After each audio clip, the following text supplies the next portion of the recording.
Women's Fund was established in 2006. Early in 2007, Betty Alexander was invited to join the Women's Fund by charter members Helen Monroe, Evelyn Terry, and Michelle Cook. They recognized the need to increase the membership's diversity. Betty realized that if we were able to get a group of 12 women together and each of us paid $100, that would give us a group membership. It only gave us one vote, but generally we were on the same accord. So as a result of that, the AC group began, and we have been full force for 10 years. We're getting ready to celebrate. This whole thing is celebrating our 10th anniversary. Dr. Betty Alexander invited me to join her AC group. And it's just been a wonderful organization to be a part of, and feeling that you are making a difference in the community. Well, we basically work with memberships, and the membership, and it's an annual membership fee, and we use those funds to sponsor the various projects that are identified by the group.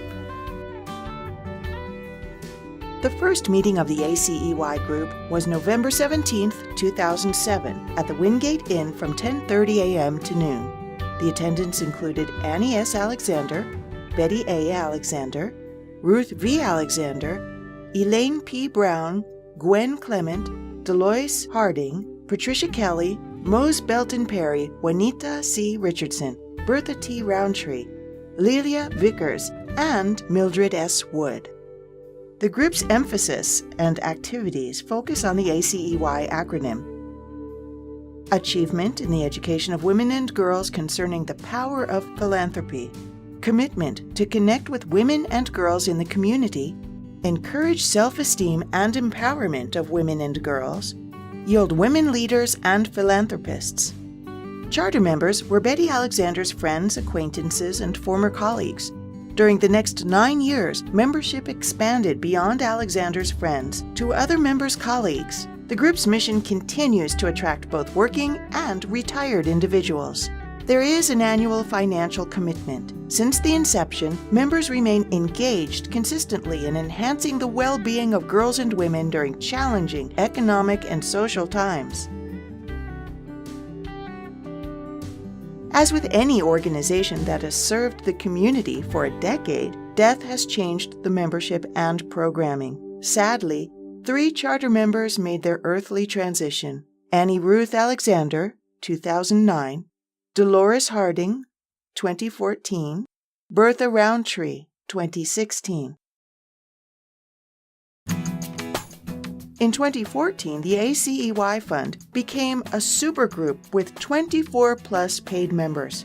This designation entitles the group to 2 votes during the annual Women Fund grant selections period. As a result of the founder's vision, the group is one of the most active among the numerous Women's Fund groups.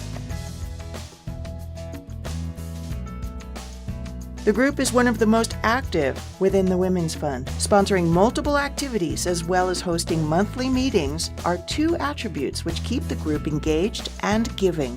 Monthly gatherings are held September through June. A formal agenda is prepared that includes Women's Fund committee reports, a treasury report, and committee assignment updates. Gwen Clement was the first treasurer.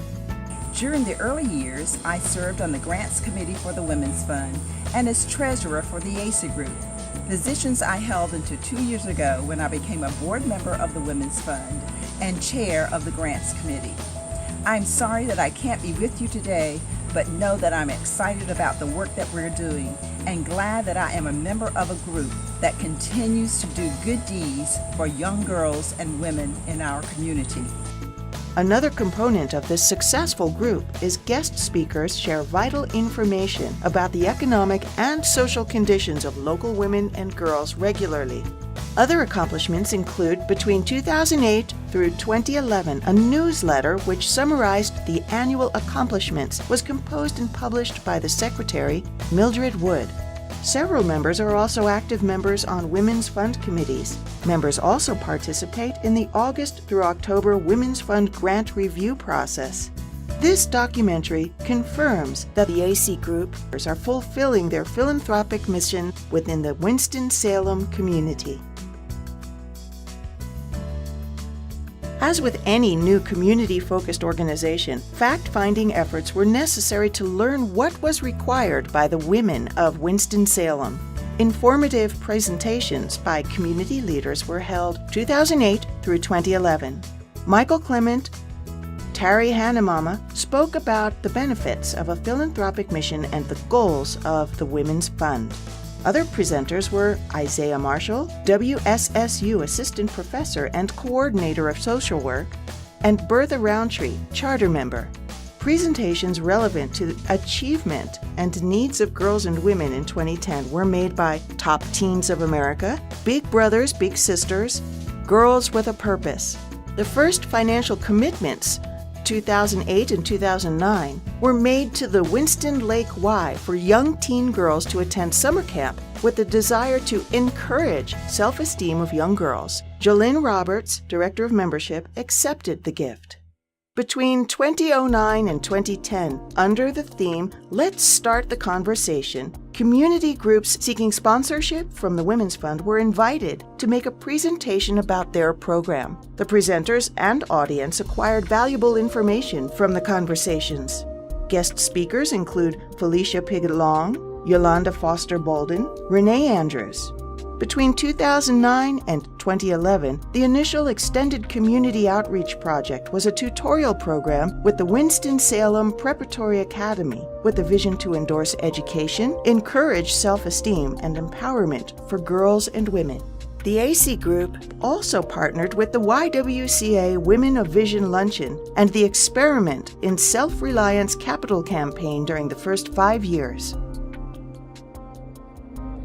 The Women's Fund central mission is to improve the social and economic conditions of women. The fund underwrites projects whereas the AC Group has chosen to work hand-to-hand with local agencies who are making a difference within the lives of women and girls. The AC Group connected with Outreach Alliance for Babies in 2009. Phyllis Bonds, the director, describes the program's mission as providing the necessities for families of newborn babies. Families in need receive a complete layette. The supplies include clothes and supplies required to keep a baby clean. Each December, ACEY members donate newborn baby clothing. For Babies Alliance by donating gifts, to name a few, and that's in December. The first one I can think of is Baby Alliance. We bring gifts once a year to help babies that are coming into the world, specifically young girls, young infant females. In November 2010, Carmelita Coleman, social worker with the Forsyth County Department of Social Services for foster girls aged 13 through 18, was the guest speaker. She described the challenges young ladies face as they age out or transition out of the system, with an emphasis on the lack of social skills to make wise choices in the larger community. In response to her presentation, members collected and donated $65 during the meeting. In January 2011, Michael Clement, Carmelita Coleman, and Alicia Weaver continued the discussion on the sociological, psychological, and financial challenges faced by young ladies in foster care. As the result of their presentations, Foster Girls in Transition became the primary program theme. The partnership with the Forsyth Department of Social Services has continued since 2011.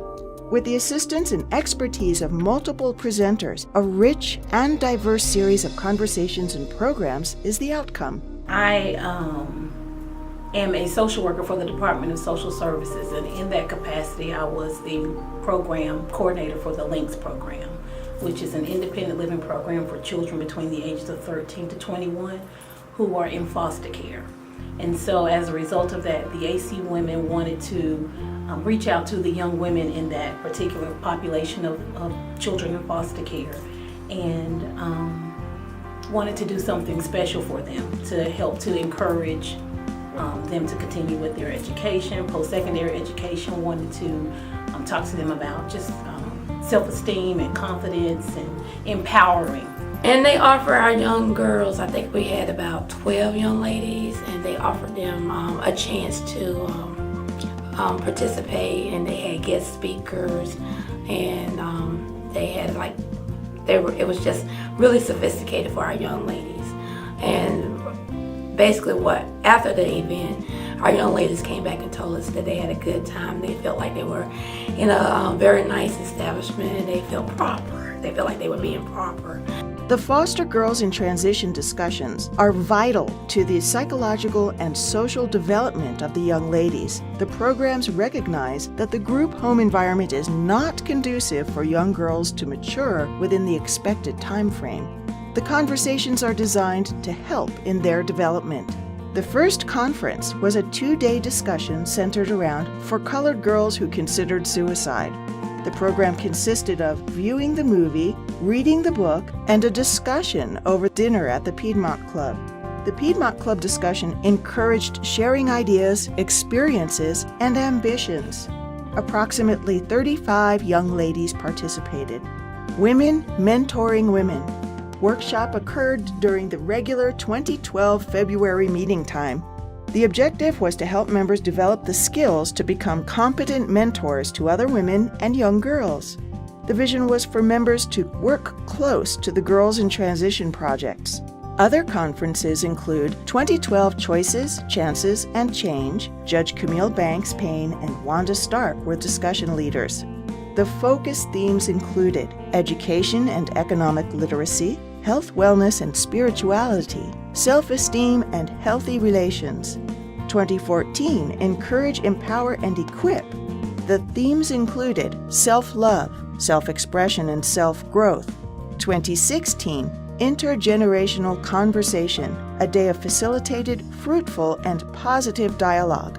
During the conversations, foster girls have opportunities to engage in discussions, listening sessions with experts and community activists.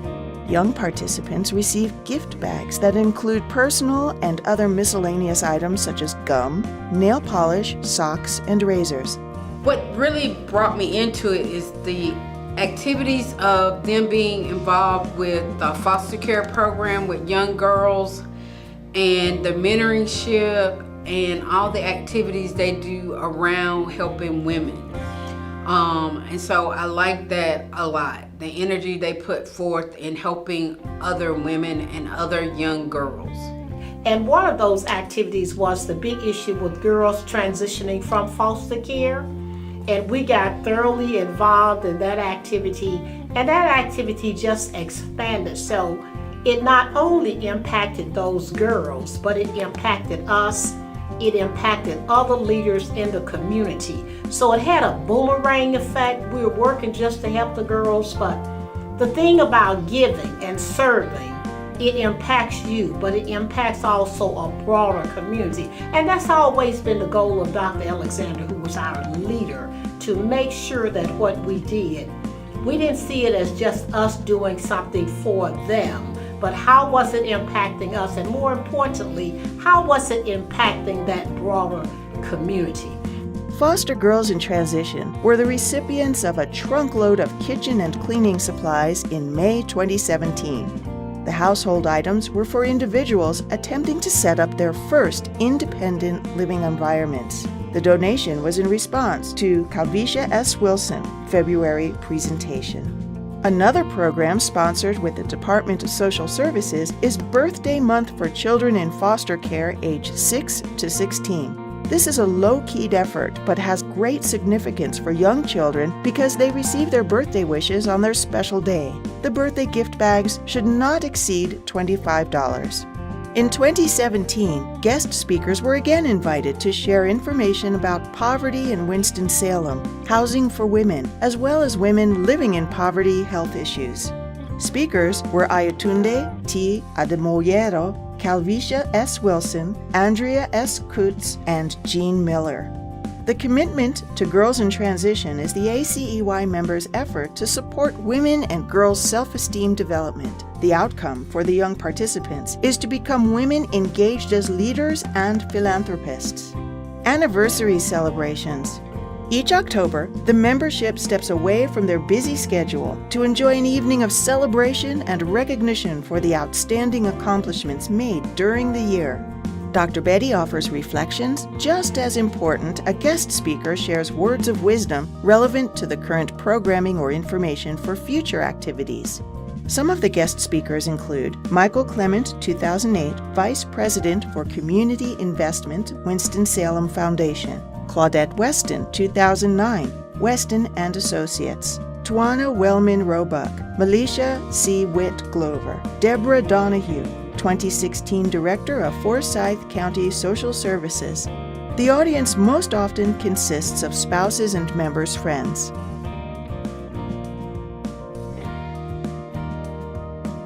The membership partnered with SMSI Segment and Blue Cross Blue Shield in October 2013 to inform the community about the Affordable Care Act with the goal to have 50 to 100 persons attending the informal session. Tamarine McIntyre from the Social Services Department signed up 50 individuals, and ACEY members signed up 20 people. Job well done. Well, the Women's Fund as a whole has a great impact in our community. Over $1 million has been given to a variety of organizations throughout the community. Separate and apart from that, the AC Group also does independent projects, such as we recognize CNAs that are often overworked and overlooked doing CNA Week. A great feel-good project introduced in 2014 was celebrating the work of CNAs. During the nationwide celebration of Certified Nursing Assistant Week, the CNAs at Oak Forest Health and Rehabilitation Center received gift certificates, personalized certificates of appreciation, and other tokens of appreciation for the service and care they offer their patients. In a joint effort with the Old Salem Sertoma Club and Senior Services, members celebrate by contributed personal items for older individuals confined to their homes. For several years, adult diapers are the requested item. Another partnership, this time with Salem College and Winston-Salem State University, was formed to engage students in a conversation about the significance of community involvement and engagement in philanthropy as a way to improve or change the community. In 2016, Amber Rawlings, a WSSU student, wrote, "The workshop made an enormous impact on my life and the way I view service and the word community itself."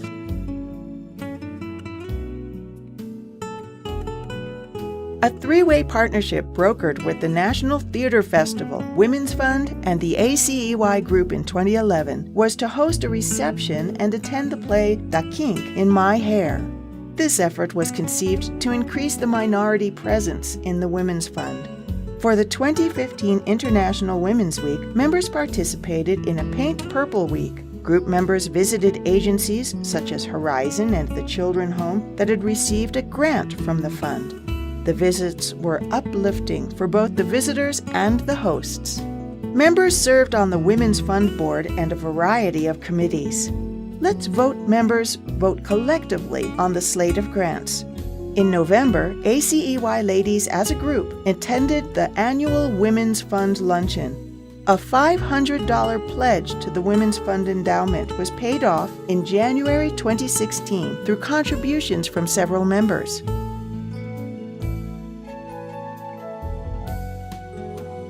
Tawana Wellman Roebuck recognition in the 2009 WS Foundation Annual Report was for her work with the Experiment for Self-Reliance.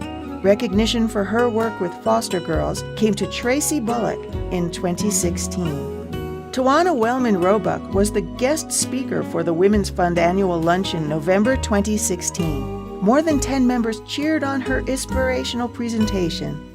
Lunch and Learn Financial Workshop, Financial Management for Personal Funds, Improving Credit Score. Multiple articles about the ACEY Fund have appeared in the local newspaper and journals celebrating their work. Congratulations on 10 years of fantastic achievements, commitment, and encouragement, yielding women leaders and philanthropists.